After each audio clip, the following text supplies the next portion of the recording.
Hello friends, welcome to our YouTube channel The Nursing Heights. I hope so you all are well and good. तो सफलता की कड़ी को continue करते हुए आज एक फिर से एक नया इंपॉर्टेंट टॉपिक लेके आए आपके लिए, आपका स्कोरिंग। ये ऐसा टॉपिक है इसके बिना तो कोई भी एग्जाम अधूरा है। ठीक है, तो स्टार्ट करते हैं आज आपका स्कोरिंग बिना टाइम वेस्ट किए। देखिए आपका स्कोरिंग सबसे पहले एक साइंटिस्ट थे जिनका नाम था वर्जीनिया अपगार। उन्होंने ये इसको डिस्कवर किया था 1952 के अंदर। ठीक है, ये क्वेश्चन पहले आता था लेकिन अब ऐसा क्वेश्चन नहीं पूछा जाएगा, बट आपकी नॉलेज के लिए पता होना चाहिए कि इसका नाम अपगार स्कोरिंग ही क्यों पड़ा, बिकॉज ऑफ दिस साइंटिस्ट जिसने इसको डिस्कवर किया था। सेकंड बात करते हैं, अपगार स्कोर जो होता है उसका 3 बॉडी सिस्टम जो है असेस करता है। ठीक है, अपगार स्कोर से कितने बॉडी सिस्टम असेस किए जा सकते हैं? 3 बॉडी सिस्टम असेस कर सकते हैं। First one is the nervous system, second one is the respiratory system और third one is the cardiovascular system. हम डिस्कस करेंगे, जब इसके कंपोनेंट पढ़ेंगे तब समझ में आएगा आपको कि तीनों सिस्टम ये असेस करता है। राइट, उससे पहले अपगार स्कोर, आप अगर अपगार स्कोर करते हैं तो उसका यूज क्या है, क्यों अपगार स्कोर किया जाता है? बेसिकली अपगार स्कोर होता है वो बच्चे के जनरल हेल्थ असेसमेंट के लिए किया जाता है। नॉर्मल जैसे ही बच्चा न्यूबॉर्न होता है, जस्ट आफ्टर जब यूट्रस से बाहर आता है एक्सटर्नल एनवायरनमेंट में, तो उस बच्चे की कंडीशन को असेस करने के लिए, हेल्थ को असेस करने के लिए अपगार स्कोर किया जाता है। दूसरी बात ये, क्या कितने टाइम, एक टाइम लिमिट होनी चाहिए या कभी भी कर सकते हैं? ऑफ कोर्स इसकी टाइम लिमिट होनी चाहिए। और क्वेश्चन आता है कि अपगार स्कोर कब किया जाना चाहिए, तो वर्क के just after 1 minute Apgar score जो है वो किया जाना चाहिए। ये क्वेश्चन हमेशा आता है। ठीक है, फर्स्ट टाइम अगर यहाँ आपका अपगार स्कोर अच्छा आता है तो कोई इशू नहीं है, दोबारा नहीं करने की जरूरत होती है। लेकिन समटाइम्स अपगार ठीक नहीं होता है, कुछ इंटरवेंशन करने की जरूरत होती है बेबी के साथ में, तो सेकंड टाइम अपगार स्कोर किया जाता है कब? 5 मिनट के ऊपर। तो ये चीज आपको समझ में आ गई। 2 क्वेश्चन यहाँ से इंपॉर्टेंट बनते हैं। पहला क्वेश्चन बनता है कि अपगार स्कोर कितने बॉडी सिस्टम को असेस करता है? 3 बॉडी सिस्टम को असेस करता है। एक्सेप्ट करके क्वेश्चन आता है। यहां अगर मस्कुलोस्केलेटल सिस्टम अगर आता है तो उसको एक्सेप्ट कर देना है, क्योंकि मस्कुलोस्केलेटल सिस्टम का कोई रोल नहीं होता है। दूसरा क्वेश्चन बनता है, Apgar score done at first at 1 minute, second at 5 minute. अब बात करते हैं कंपोनेंट्स ऑफ अपगार स्कोर। तो टोटल कंपोनेंट कितने होते हैं? कंपोनेंट से भी एग्जाम में क्वेश्चन पूछा गया है। देखिए टोटल कंपोनेंट होते हैं 5। पहला क्वेश्चन हो गया टोटल कंपोनेंट पे।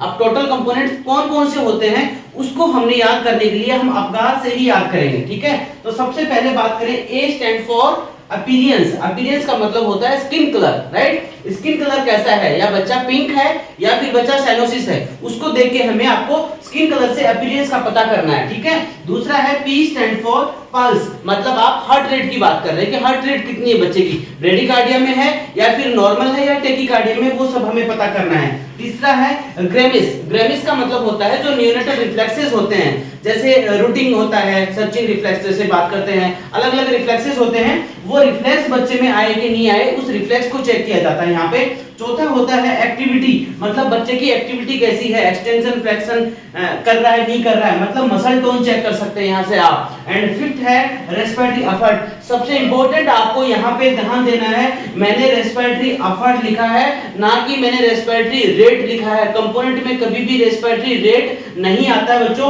क्या आएगा? एफर्ट, मतलब उसने अपना खुद का स्पॉन्टेनियस रेस्पिरेशन स्टार्ट किया या नहीं किया, नॉर्मल है या एबनॉर्मल है, वो एफर्ट चेक करना है आपको, यहाँ पे रेट चेक नहीं करना है। तो 5 कंपोनेंट है। क्वेश्चन आता है all of the following are the components of Apgar score except, और उसके अंदर एक डाला जाता है रेस्पिरेटरी रेट को। तो आपको देखना है कि रेस्पिरेटरी रेट को एक्सेप्ट कर देना है, क्योंकि रेस्पिरेटरी रेट नहीं आता, एफर्ट आता है। और एफर्ट का मतलब मैंने आपको बता दिया कि नॉर्मल पैटर्न है या एबनॉर्मल पैटर्न है, उसका स्पॉन्टेनियस रेस्पिरेशन शुरू हुआ है या नहीं हुआ है, वो एफर्ट होता है। तो ये तो होगी कंपोनेंट्स की बात। अब बात करते हैं कि मैंने आपको बताया था कि 3 सिस्टम जो है वो असेस कर सकते हैं। तो इन कंपोनेंट्स में देखिए आप कौन कौन से सिस्टम्स असेस कर सकते हैं। सबसे पहले मैंने स्किन कलर आपको बताया, अपीयरेंस में आप रेस्पिरेटरी सिस्टम को असेस कर सकते हैं बच्चे का। ठीक है, दूसरा है पल्स, मतलब हार्ट रेट चेक करते हैं, तो आप बेबी का क्या कर सकते हैं? कार्डियोवैस्कुलर सिस्टम को असेस कर सकते हैं। And third one grimace, reflexes generate from started from nervous system, तो ये नर्वस सिस्टम को इंडिकेट करता है। ऐसी एक्टिविटी बच्चे की, मसल टोन जो है वो हम उससे क्या कर सकते हैं? नर्वस सिस्टम को असेस कर सकते हैं। और लास्ट वाला रेस्पिरेटरी एफर्ट, इससे हम रेस्पिरेटरी सिस्टम को असेस कर सकते हैं। तो 3 सिस्टम हुए, first one respiratory system, second one cardiovascular system और third one is the nervous system. तो आई होप सो आपको ये कंपोनेंट समझ में आ गया होगा। अब बात करते हैं कि हमने 5 कंपोनेंट पढ़ा और उन 5 कंपोनेंट में अभी हमें देखना है कि ईच कंपोनेंट कितने मार्क्स को कैरी करता है, क्योंकि हमें आपका स्कोर का टोटल स्कोर निकालना है। देखिए सबसे पहले ईच कंपोनेंट कैरी, अगर मैक्सिमम की बात करें 5 कंपोनेंट थे, एक कंपोनेंट जो होता है वो मैक्सिमम 2 मार्क्स कैरी करता है। मतलब अगर टोटल 5 हैं तो ईच कंपोनेंट कैरी 2 मार्क्स, तो 5 इंटू टोटल कितना हो गया 10 मार्क्स। मतलब ये स्कोरिंग, अगर टोटल स्कोरिंग देखें, अगर 5 कंपोनेंट में हर कंपोनेंट को 2 मार्क्स दिया जाए तो टोटल स्कोर कितना निकल के आएगा 10। लेकिन सोचिए मिनिमम स्कोर भी तो होता है, मिनिमम स्कोर होता है 0 मार्क्स। अगर आप ईच कंपोनेंट को 0 मार्क्स देते हैं तो मिनिमम स्कोर क्या आता है 0। तो दोनों क्वेश्चन पूछे जा सकते हैं। एक तो क्वेश्चन पूछा जा सकता है टोटल आपका स्कोर कितना होता है मैक्सिमम सब कंपोनेंट्स को मिला के कितना होता है 10। अगर क्वेश्चन ये आ जाए कि maximum components of single components, maximum score of single components, तो आपका आंसर जाएगा क्या 2। और अगर टोटल कंपोनेंट्स आता है तो आपका आंसर जाएगा 10। और अगर मिनिमम का आता है तो मिनिमम कैसे भी हो क्या जाएगा 0। ठीक है, अगर पांचों में मिनिमम है 0 0 तो भी 0 जाएगा, और सिंगल भी होता है तो भी 0 जाएगा। तो ये होता है स्कोरिंग या टोटल कंपोनेंट्स का स्कोरिंग सिस्टम। अभी तक हमने ये देखा कि कंपोनेंट्स देखे, आपका स्कोर का इंट्रोडक्शन देखा, और कंपोनेंट्स में हमने ये देखा कि 5 कंपोनेंट्स होते हैं। सारे कंपोनेंट्स हमने एक एक करके देखे। अब बात करते हैं कि जो कंपोनेंट्स होते हैं और उनका जो स्कोरिंग सिस्टम है, कैसे उन कंपोनेंट्स को आप असेस करते हुए बच्चे में किसी को स्कोर करेंगे। आपको कैसे पता चलेगा कि किसी बच्चे में ये कंपोनेंट्स आपने चेक किए तो कितना स्कोर आया। तो स्कोरिंग सिस्टम को चेक करने के लिए अब हम हर कंपोनेंट्स के बारे में बात करेंगे। चलिए सबसे पहले स्टार्ट करते हैं कि सपोज कर आपने सबसे पहले देखा अपीयरेंस, मतलब आपने क्या देखा स्किन कलर देखना चाहा बच्चे का कि स्किन कलर कैसा है। देखिए बिल्कुल ही अगर बच्चा ऐसा है कि साइनोसिस है, मतलब कंप्लीट साइनोसिस है, पूरी बॉडी ब्लूइश डिस्कलरेशन है, तो उस बच्चे को आप स्कोर क्या करेंगे 0 करेंगे। ठीक है, अगर आपको लग रहा है कि बच्चा थोड़ा सा ऐसा है कि बॉडी तो पिंक है बट एक्सट्रीमिटी जो है उसकी वो है ब्लू, ठीक है, उस कंडीशन को या उस टर्मिनोलॉजी को बोला जाता है एक्रोसाइनोसिस। एक्रोसाइनोसिस में जहां बॉडी जो होती है वो पिंक कलर की होती है, मतलब सेंट्रल पिंक होता है, और एक्सट्रीमिटी जो होते हैं वो क्या होते हैं ब्लू होते हैं। तो उस कंडीशन में आप स्कोरिंग क्या करेंगे 1 स्कोर करेंगे। समझ आ गया। नेक्स्ट बात करते हैं, अगर कंप्लीट बॉडी पिंक है, बच्चा पूरा पिंक बॉडी है, तो उसको स्कोरिंग करना है आपको 2। तो इस एक कंपोनेंट से आपको ये तो पता चल गया होगा कि जैसे जैसे कंडीशन खराब थी स्कोर हमने कम किया, जैसे जैसे कंडीशन अच्छी होती गई हम स्कोर को बढ़ाते गए। ठीक है, सारे कंपोनेंट्स में यही चीज आपको फॉलो करनी है। सेकंड कंपोनेंट की बात करते हैं हम हार्ट रेट या पल्स रेट की। देखिए पल्स अगर बच्चे में एब्सेंट है, बिल्कुल कोई पल्स नहीं है, तो क्या स्कोर करेंगे। अगर पल्स ही नहीं है तो हमें कम मिनिमम स्कोर करना पड़ेगा, और मिनिमम स्कोर हमने क्या देखा था 0, तो मिनिमम स्कोर आपको करना है बच्चों 0। लेकिन पल्स तो है लेकिन 100 से नीचे है, 100 बीट पर मिनट से कम है, तो आपको स्कोरिंग करना है 1। लेकिन पल्स अगर 100 से ऊपर है, इसका मतलब नॉर्मल पल्स होती है वो उस कैटेगरी में आ गया है। ठीक है, तो 100 से अबोव है तो स्कोरिंग क्या करना है आपको 2 स्कोरिंग करना है। राइट। थर्ड बात करते हैं रिफ्लेक्सेस या ग्रिमेस की। अब आपको रिफ्लेक्स चेक करना है। अगर बच्चे में कोई रेस्पॉन्स नहीं है, बच्चे ने स्टार्टिंग में जैसे एट बर्थ आप बच्चे को चिक को टच करते हैं तो आपको रेस्पॉन्स देखने को मिलता है सर्चिंग रिफ्लेक्स। ठीक है, या वही जो मैंने कल भी एक डिस्कस किया था। तो अगर बिल्कुल भी रेस्पॉन्स नहीं है तो फिर आप क्या करेंगे 0।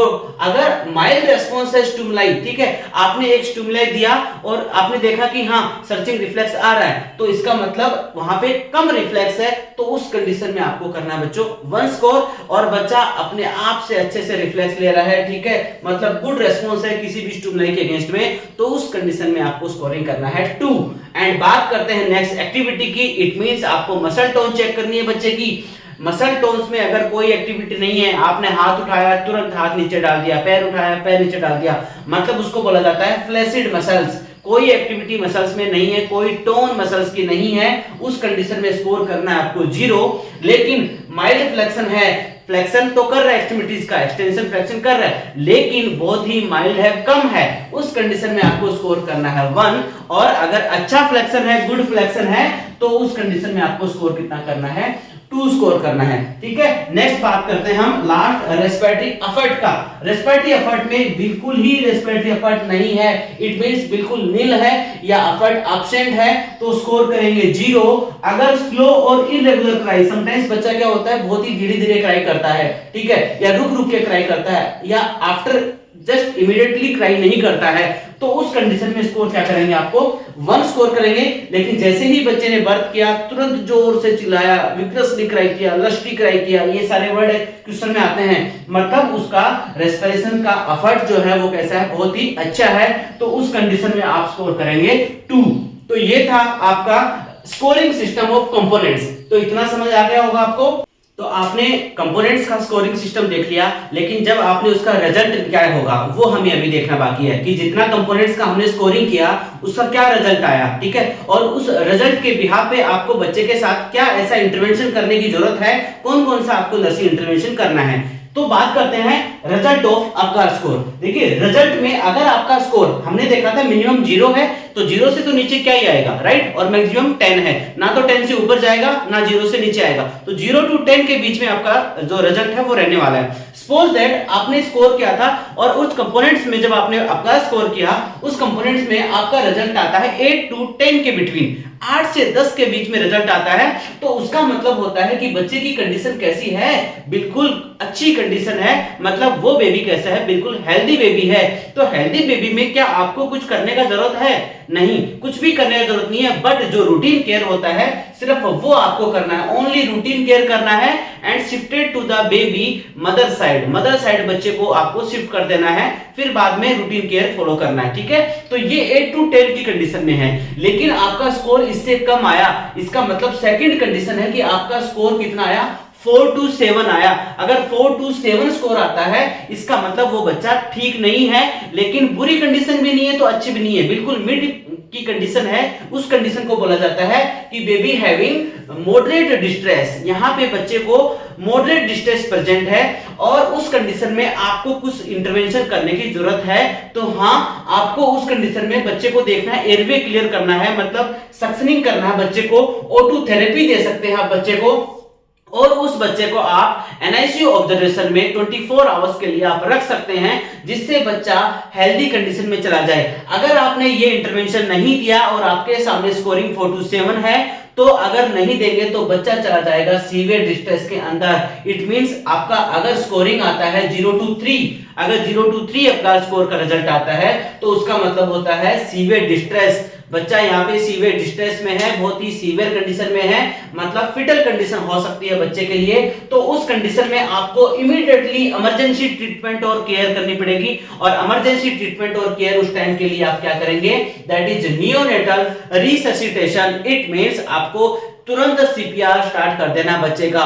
तो ये था आपका स्कोरिंग सिस्टम, मतलब रिजल्ट क्या आएगा आपका स्कोर का, और उस रिजल्ट के बिहाफ पे आपको कौन कौन सा इंटरवेंशन करना है। होप सो आपको समझ आया होगा। चलिए अब कुछ एमसीक्यूज पे डिस्कस कर लेते हैं। सबसे पहले क्वेश्चन जो आता था, मैंने आपको स्टार्टिंग में कंपोनेंट्स में बताया था कि क्वेश्चन ये आएगा, which of the following is the components of the आपका स्कोर एक्सेप्ट। इस पे ध्यान देना, इनमें से कौन सा कंपोनेंट्स आपका स्कोर का नहीं है एक को छोड़कर। तो देखिए स्किन कलर मतलब अपीयरेंस जिससे हमने चेक किया था वो तो कंपोनेंट है। दूसरा है मसल टोन, हमने मसल टोन चेक किया था, वो भी कंपोनेंट्स होता है। हार्ट रेट भी कंपोनेंट्स होता है, ठीक है, मतलब पल्स था। अब रेस्पिरेटरी रेट, ये कंपोनेंट्स हमारा नहीं था, मतलब इसकी जगह क्या था, इसकी जगह था बच्चों एफर्ट, रेस्पिरेटरी एफर्ट, रेट नहीं था। तो इसका सही आंसर क्या जाएगा, option C is the right answer. Second question है, आपका score is consider excellent score. आप आपका स्कोर के एक्सीलेंट स्कोर किसको बोलेंगे, तो उसमें आपको रेंज दी हुई है 4 to 6 एक्सीलेंट, या 0 to 3, या फिर 8 to 10 और 3 to 7। अभी रिसेंटली हमने डिस्कस किया कि गुड कंडीशन हेल्दी बेबी किसको बोलेंगे, जिसका स्कोर कितना रहेगा, 8 to 10। तो जब 8 to 10 रहता है तो आप उसको कंसीडर कर सकते हैं एक्सीलेंट। नेक्स्ट क्वेश्चन हमारा कि इफ ए न्यूबॉर्न आपका स्कोर इज 5, आप एक बच्चे का आपका स्कोर असेस कर रहे हैं और आपने देखा कि आपका स्कोरिंग आया 5, तो योर नर्सिंग इंटरवेंशन इज। अब आपको अकॉर्डिंग टू द आपका स्कोर 5 कौन सा नर्सिंग इंटरवेंशन एप्रोप्रिएट लगता है, क्या करेंगे। तो देखिए हमारा ऑप्शन है O2 थेरेपी देंगे, उसको सक्शनिंग करना है उस बच्चे को, एनआईसी ऑब्जर्वेशन में रखा या फिर आप ये सारे ऑप्शन करेंगे। तो अभी हमने ये देखा था कि अगर स्कोर 5 आता है, इसका मतलब अगर स्कोर जो है मतलब यहाँ पे बच्चे को क्या है, मॉडरेट डिस्ट्रेस की कंडीशन है। 4 to 7 के बीच में क्या होता है, मॉडरेट डिस्ट्रेस होता है। तो मॉडरेट डिस्ट्रेस की कंडीशन में आपको ऑक्सीजन थेरेपी भी देना पड़ता है, आपको सक्शनिंग भी करना होता है एयरवे क्लियरेंस के लिए, आपको उस बच्चे को एनआईसी ऑब्जर्वेशन में भी रखना होता है। इट मींस आपको ये तीनों नर्सिंग इंटरवेंशन करने हैं। तो right answer is the all of the above intervention, ये सारे के सारे इंटरवेंशन आपको करने हैं। तो ऐसे क्वेश्चन आता है। लेकिन अगर ये स्कोरिंग चेंज हो जाए, सपोज कीजिए और यहां पे स्कोरिंग हो गया 3, अगर आपको 3 स्कोरिंग होता है तो आपका इंटरवेंशन क्या होगा, क्वेश्चन चेंज होके ऐसे भी आ सकता है। तो 3 अगर हो जाए तो आपका इंटरवेंशन बच्चों जो होता है वो होता है बच्चा उसको सीपीआर स्टार्ट कर देना। मतलब यहाँ पे सीवियर डिस्ट्रेस में बच्चा है, तुरंत नियोनेटल रिससिटेशन उस बच्चे को करना पड़ेगा। लेकिन अगर क्वेश्चन में आता है कि आपका स्कोर है क्या, स्कोर आया आपका 9 स्कोर आया, और 9 स्कोर एक हेल्दी कंडीशन को इंडिकेट करता है। 9 स्कोर में आपको क्या करना है, बच्चे को रूटीन केयर प्रोवाइड करनी है, only routine care, mother side shift करके रूटीन केयर प्रोवाइड करनी है। तो ऐसे क्वेश्चंस अप्रोच किए जाते हैं आपका स्कोर के रिगार्डिंग, जो according to the scoring system. Hope so आपको ये क्वेश्चन सारे समझ में आए होंगे, ये टॉपिक समझ में आया होगा। आप अपनी बुक से सारे क्लास 4 के क्वेश्चन निकालिए और कमेंट करके बताइए आपको ये टॉपिक कैसा लगा और अगला टॉपिक क्या होना चाहिए। Thank you so much for watching this video.